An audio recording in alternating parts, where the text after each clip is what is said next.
Make the ground shake.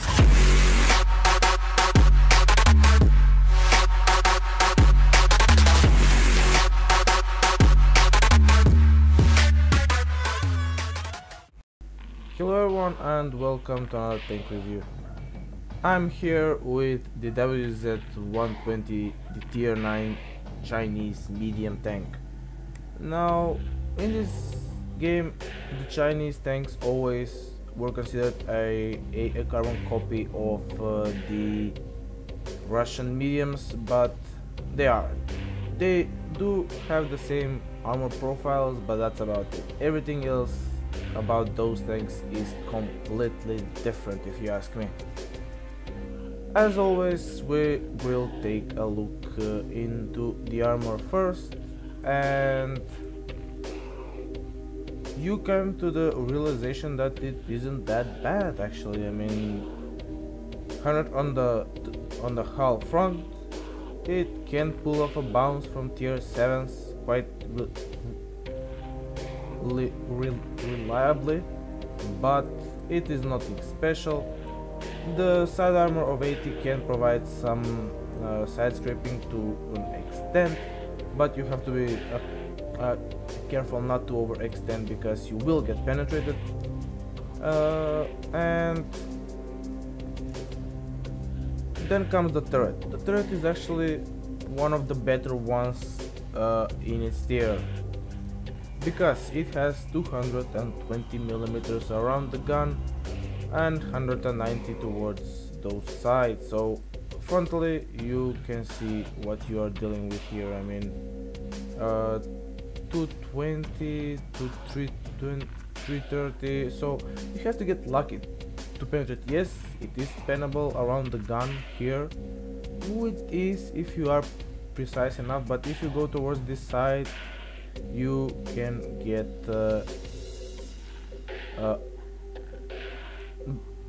this tank pulls off a bounce. These ears here are obviously a weak spot, which if hit will jam the turret, and that is quite annoying if you ask me. The turret roof is also pretty weak, 30 millimeters, so an overmatch for pretty much any gun. Plus you have these two turret hatches here, which are at 160 millimeters and are an obvious weak spot of the tank. But this thing isn't renowned for its great turret armor. It is renowned for its gun, especially the 122 millimeter gun. Before we get into anything, this thing has choices of two guns, either a 105 millimeter gun or a 122 millimeter gun. Now, a lot of people suggest that the gun handling on the 122 is so bad, and it is, if I'm honest, that you should play with the 100 millimeter gun.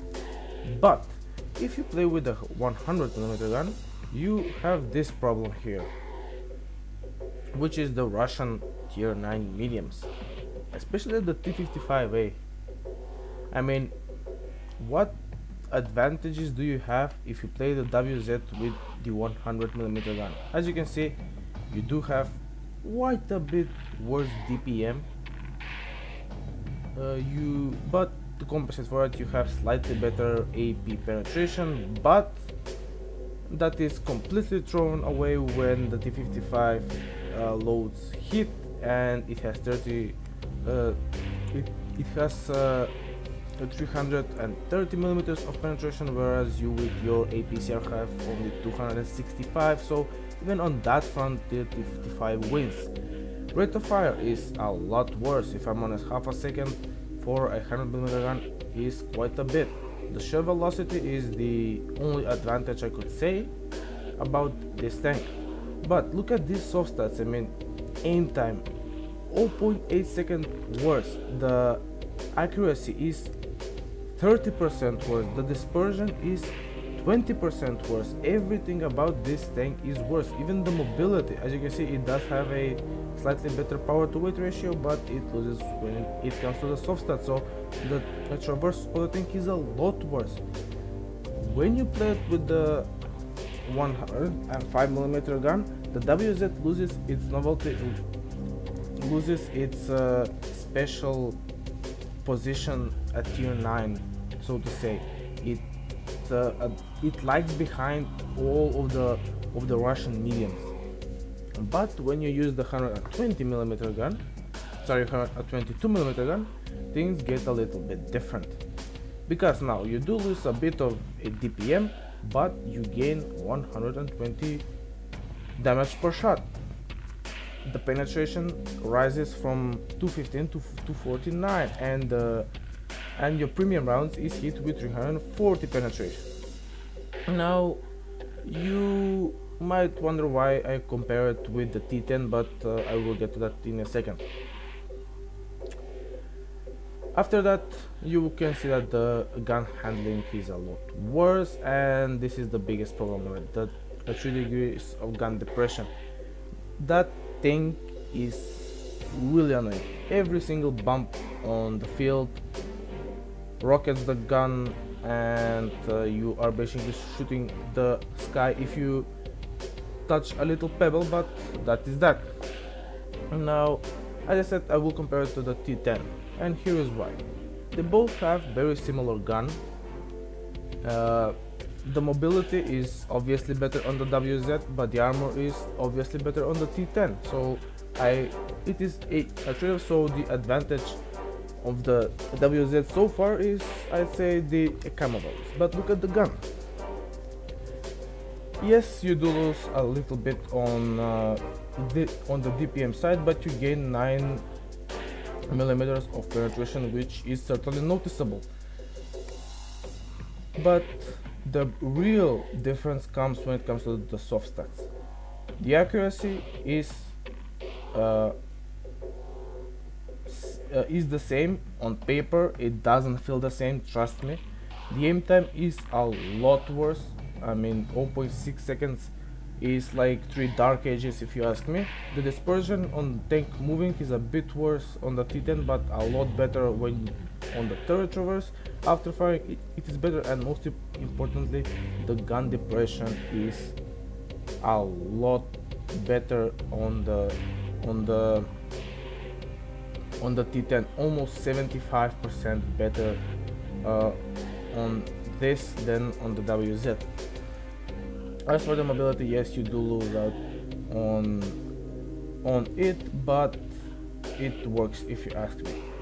The health pool also pretty worse compared to the T10, but then again, it is a heavy tank, plus the view range is better on the T10 by 10mm for some extraordinary reason.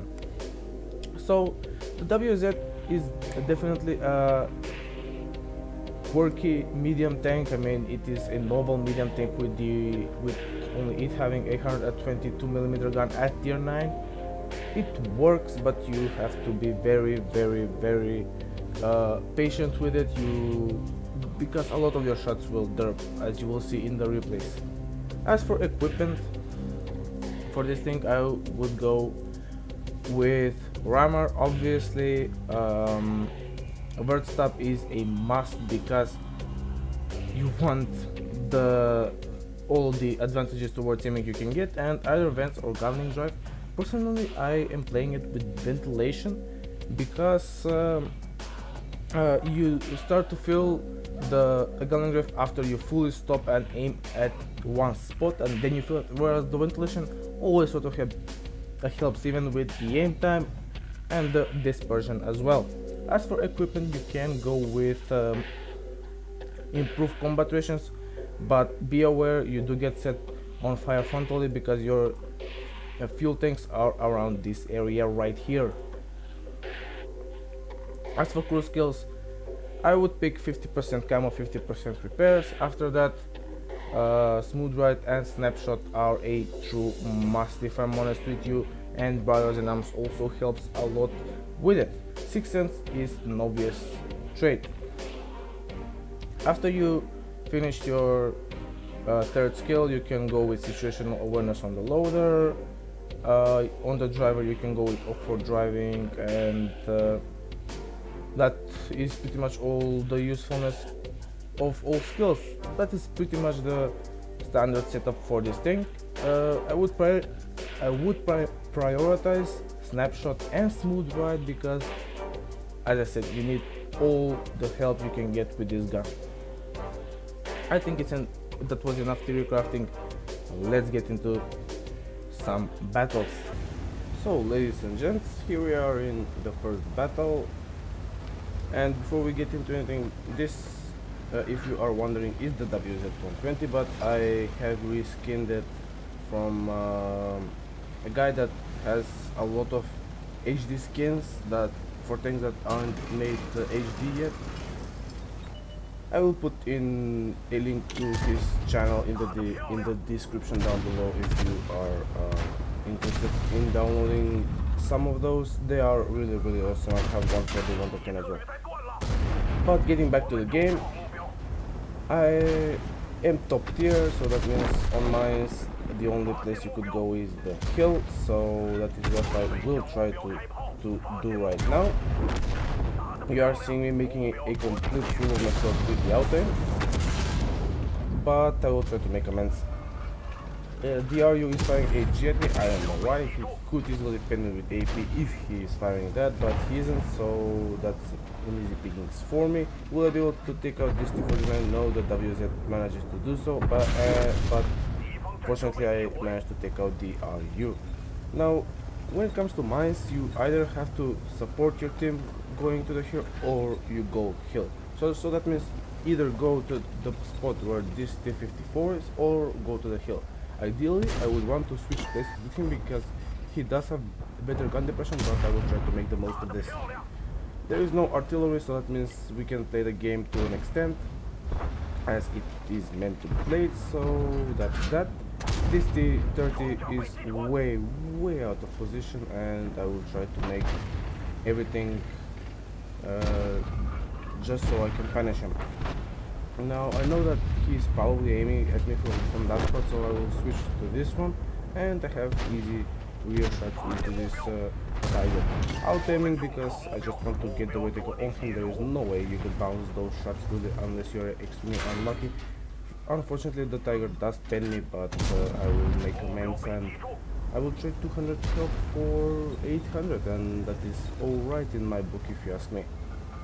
I decided to fuck off because there isn't really a point of me staying there at this point in time, because there are tier 7s here that are camping base and I can shoot them very easily.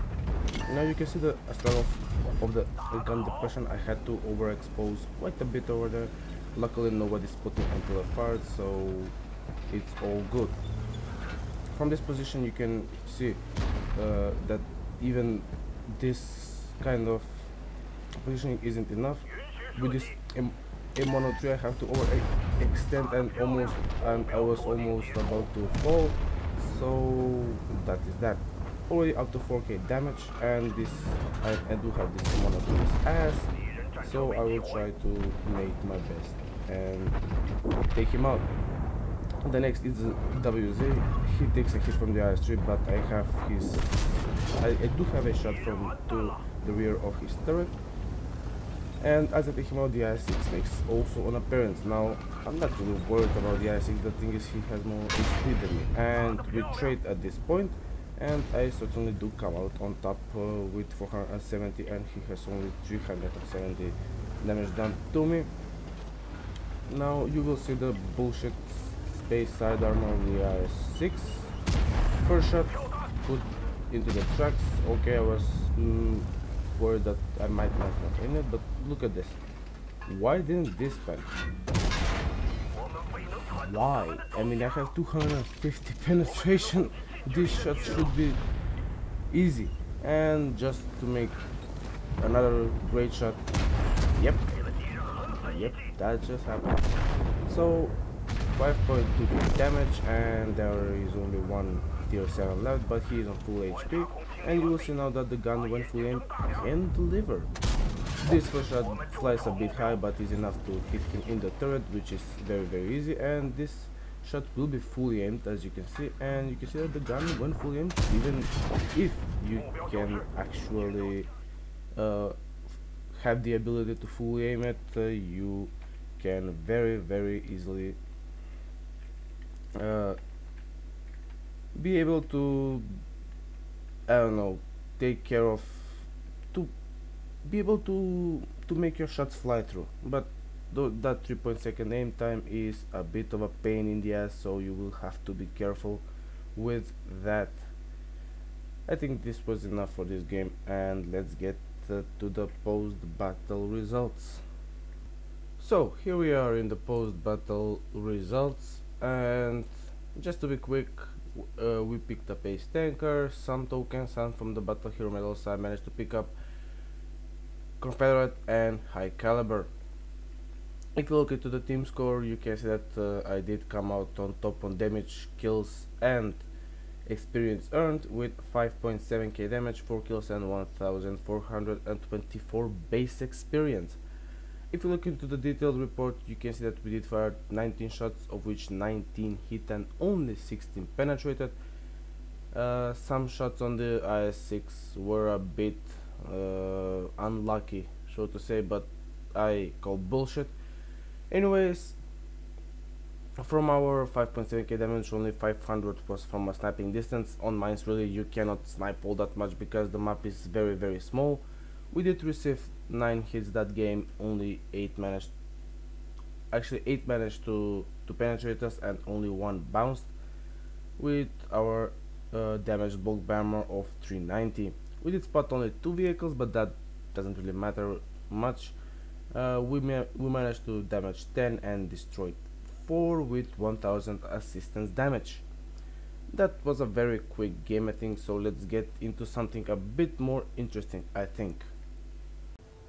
So off we go with the second battle, and the matchmaking is even more favorable this time around.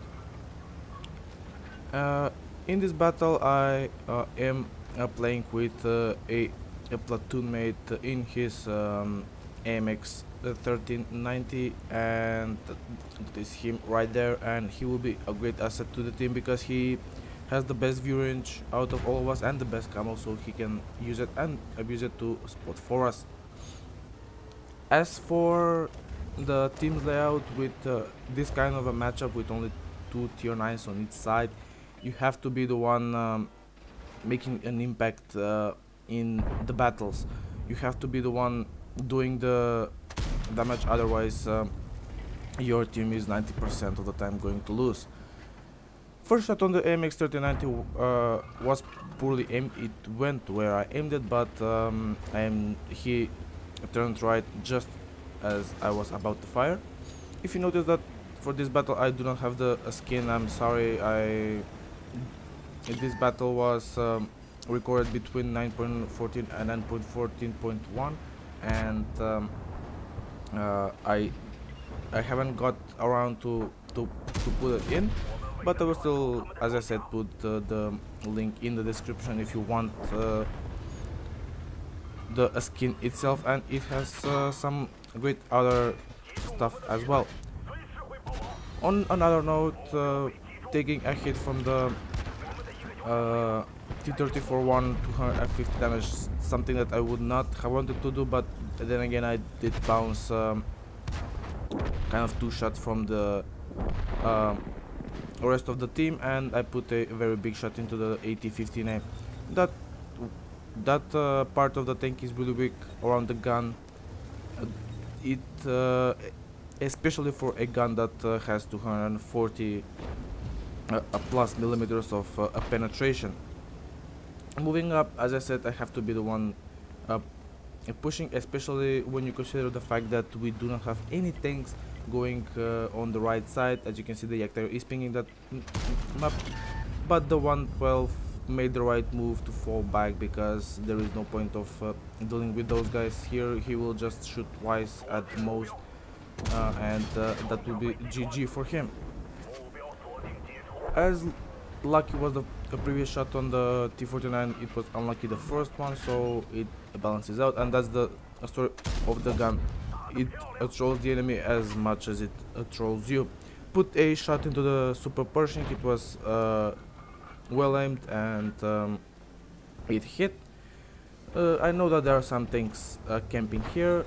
The Leopard PT, I just saw that he fired, out aimed at him, and put a shot, 510, and this is why I love this tank. I mean, no other medium could do that. He fired again, I think. No, he missed, and he's a one shot, so that's 2 shots on auto aim. On tanks like those, you auto aim does its jobs pretty well, because pretty much if you hit it, you pen it, you don't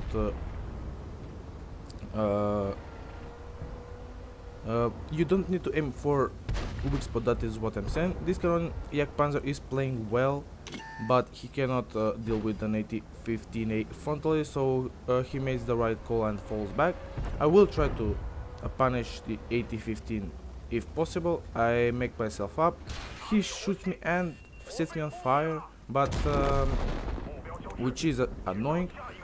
But at the end of the day, I managed to take him out, and he had a very annoying 20-pounder that shoots aerial, I think 3 and a bit seconds. So I taking him out was very, very important. Now we're starting to pull back. The scores are 6-7, and we have only 1,500 hit points of a disadvantage. There is the IS-3, I aim, and the shot goes a little to the left, and he struck and doesn't do any damage because, of course, it's Russia, so you have to miss those kind of shots. I will aim another shot in and hit him for 444. So that is that. There are 2 very optimistic tier 7s right now, and 2 very lucky tier 7s, because I managed to bounce the side of the T-34-1, but this shot ain't missing, so taking him out already up to 3k damage. And my platoon mate did start the cap, and he said that he wants assistance because there are tanks that are spotting him at the moment, and he is afraid of being shot down. So I make myself up. I know that there is a possibility of a Type 4 or a KV4, because they haven't still been spotted in this battle, and there are 2 TDs left. Even though we have the numbers advantage, the health advantage is something that we don't have. The Jagdpanther 2 took 1 shot, rolled a bit high, but it doesn't matter. You can easily 2-shot a Jagdpanther, as you can see, and no other tier 9 tank, medium tank, can actually say that about itself. The cap is up to 85 points, and I know that there is somebody will try to reset him. The Type 4 does 8 seconds, and unfortunately the Type 4 manages to take him out. I tried to put a shot into him, but my gun jerked a bit, and the shell went up. The side of the Type 4 is an easy a proposition nevertheless, and even the E25, if he shoots me in frontal, even with APCR, he isn't a threat at all. Now all of the enemy tanks are clustered on one thing, and I will have to put a distance. Even though I don't want with this gun, I will have to use my mobility and camo to my advantage, and probably get away from them. Now you can see that the impact this tank can have. The scores are now 12-10, and now we're with the HP advantage. And if we take out the Type 4, this game is GG. Either way, the E25 isn't really a threat at all. Going to this position, if the Type 4 decides to go near me, I should be able to spot him quite easily. So I do have the camo advantage, and as I said, there is the Type 4. We'll try to put a side shot into him, bounce, and now I will load hit because I do not want to fuck with those enemy tanks. And with hit, he is basically an auto pen for me. Put a shot, 447 damage, easy. I get spotted, but it doesn't matter. It does not matter. There is no artillery to ruin the game. Get unspotted, and he has no hope of spotting me until I fire. Put another shot into his turret directly, 460, and now he is a one shot for me. We'll try to put another shot in, and this is a mistake. Just before I fired, the E25 got spotted, and I tunnel vision and did not spot him, and that cost me one shot of damage. but it doesn't matter, he gets taken out, and with the Type 4 being the only tank left, we will try to take him out. AP is a bit iffy at this kind of a range. I did try to put a shot, it went to the left, and that was that. I will try to aim at his lower plate. If I roll high on the penetration, I should be able to kill him, and that is a GG. I think this was a great showcase about the WZ-120 in its environment, and I think it's time to get into the post-battle results. So let's get into the post-battle results real quick. As you can see, I managed to pick up Ace Tanker combined with some other tokens, and we also managed to pick up High Caliber. If you look into the team score, you can see that we did finish top on experience, damage and kills with 5.3k damage and 5 kills, 101 short from a top gun, but it doesn't really matter, and 1360 base experience.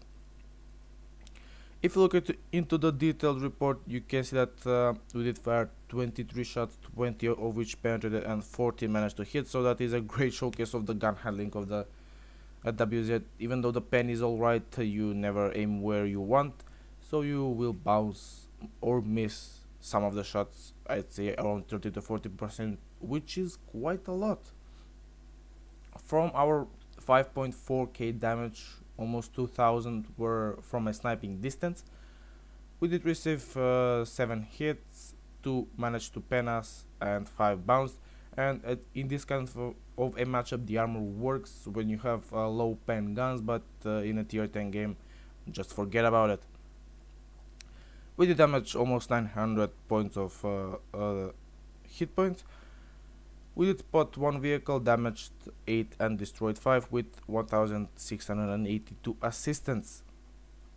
So the verdict on the WZ-120: it has bad gun depression, it has very bad gun handling, the armor is only working on the turret, the hull is at best average, it's not fast, the camo is alright, and at the end of the day I still love it because there is nothing more satisfying when rolling over 500 in the side of a Leopard PTA or something like that, and it's alright in my book, but at the end of the day there are still things that can do its job even better, but I love it. So that is my verdict. Hope you enjoyed this video, and bye for now.